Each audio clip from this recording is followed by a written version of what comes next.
आज इकडच्या तिकडच्या गप्पांपेक्षा माझ्यासोबत काय मजेशीर किस्सा झाला हा मी तुमच्यासोबत शेअर करते.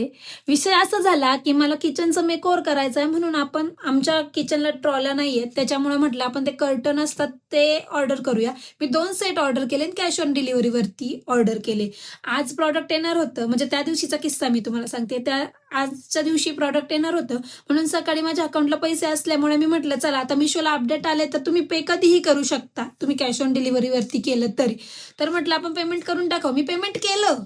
माझ्याकडं फोनपेला हिस्ट्री मी फोनपेनी केलं होतं म्हणून हिस्ट्रीत ते दाखवत होतं का पेमेंट डन झाले आणि Mishoवरती तर पेमेंटच दाखवत नव्हतं का मी पेमेंट केलंय. रिफंड इनिशिएटेड म्हणून दाखवत होतं.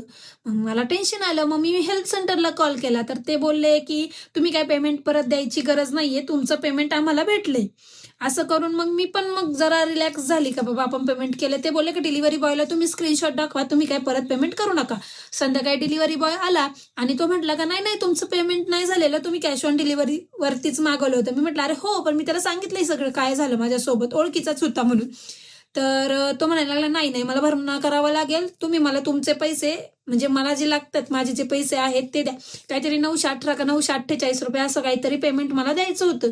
तर मग मी नाईलाजाने ते पेमेंट देऊन टाकलं. म्हटलं चला बघू नाही का काय होईल. संध्याकाळपर्यंत बघते अपडेट रिफ्रेश करते पण काय पेमेंट मला रिटर्नही आलं नव्हतं आणि माझ्याकडून तर डबल पेमेंट गेलं होतं. मग याच्यावरून मला असं कळलं का आत्ती काही संकटात नेते. मी काय विचार केला का पावसाचे दिवस आहेत नको त्याला पण थांबवायला आणि आपणही पावसात नको थांबवायला. म्हणून मी तो शहाणपणा केला होता ऍक्च्युली खरं सांगायचं तर. पण नंतर मग मी संध्याकाळपर्यंत रिफ्रेश करत होते. मला काही पेमेंट आलं नाही. पण मी दुसऱ्या दिवशी सकाळी जेव्हा बघितलं तर Misho थ्रू मला पेमेंट माझं आलं होतं. म्हणजे एक आपण आपल्याला प्रॉपर माहिती नसते किंवा आपण आधी पेमेंट करायला पाहिजे होतं किंवा आपण एकतर प्रॉडक्ट हातात मिळाल्यावर पेमेंट करायला पाहिजे होतं. मला त्याच्यातून एवढंच शिकायला भेटलं हीच गोष्ट आणि तुमच्याही सोबत असं घडू नये म्हणून मी हा छोटासा एक इन्सिडन्स तुमच्यासोबत शेअर केलाय. Thank you.